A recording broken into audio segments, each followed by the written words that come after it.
mind and body are connected. We Yes. know that. Our body is a house for our emotions. Yeah. That's really kind of out there for a lot of people.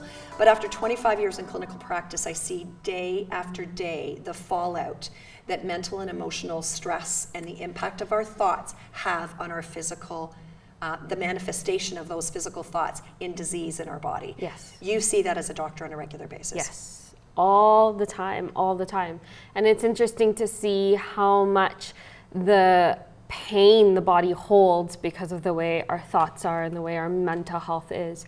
And if we can start to connect with the mental mind through the heart instead of just the logical, intellectual mind, step into the emotional mind, we can really change our body structure, change the way our body's responding to us and our health, and change the way we feel in our body. That is so cool. Now, that might be out there for a lot of people. That may be really difficult to understand. Yes. What we really care about on this show is really giving people tangible ways to put things into action. I know what I love about you as a science person, as a doctor, you've merged those two together, right? Movement is medicine. Movement's medicine. Right? So Yeah. can you just start to share with our viewers and listeners, how do you actually live through the heart?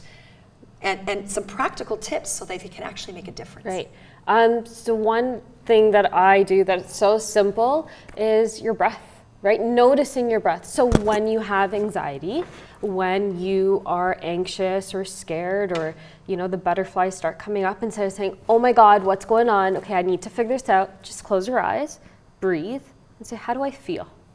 Simple. How do I feel? Because no one can tell you how you're feeling except you. Right. It's such a personal experience. But if I tell you that, being happy is this and this and this, then we can just put ourselves into that box and say, okay, I'm happy because I feel this and this and this. Right. Right? That is powerful. Yeah. So the breath really, it's our vitality. It matters. It centers us. And you know what? We often even overthink, because there's a lot out there now about breathing. It's important to breathe. It's, but then people even overthink that. Yes. How do they just simply pay attention to their breath? Feel it at the tip of the nose. Okay. That's it. Your mind is going to go off. That's the purpose of our mind, is to constantly think and be curious and figure things out. But if we can have the conversation with the mind and say, I'm just going to feel the breath at the tip of my nose. Every time the mind wanders, I'm like, oh, the mind went. It went for a walk. Let's bring it back. Bring it back on this path that I'm trying to be on right here, right now. And it's going to go, but that's okay. The more you practice, the more that your mind won't go walking off and wander as much. Now, from a doctor's perspective, because I think this will really drive home and make sense to people, when we control our breath physiologically, what's happening inside our body? What are some of the amazing benefits of using the breath physiologically in our body? So the more that we breathe in, the stronger our diaphragm's becoming. So the more we can get the breath into the belly, our diaphragm flattens, our lungs can fill up. So right now we breathe like maybe 10% here. Imagine what we'd feel like if you breathed the whole length of the lung. You get more air coming in, it changes the pressures inside the body. That means you're going to get more blood flow out from the heart. So that's the shallow breathing that a lot of people do when they're stressed? Yeah. And somehow over time we've changed from belly breathers to chest breathers. I don't know how that happened or why that happened, but we've evolved as a society and as human beings to breathe like that. And I think we need to question why. Yes. Why? What changed that? Well, and when we're talking about the physiological impact of having deep breath, like you just talked about, the diaphragm, filling up the lungs.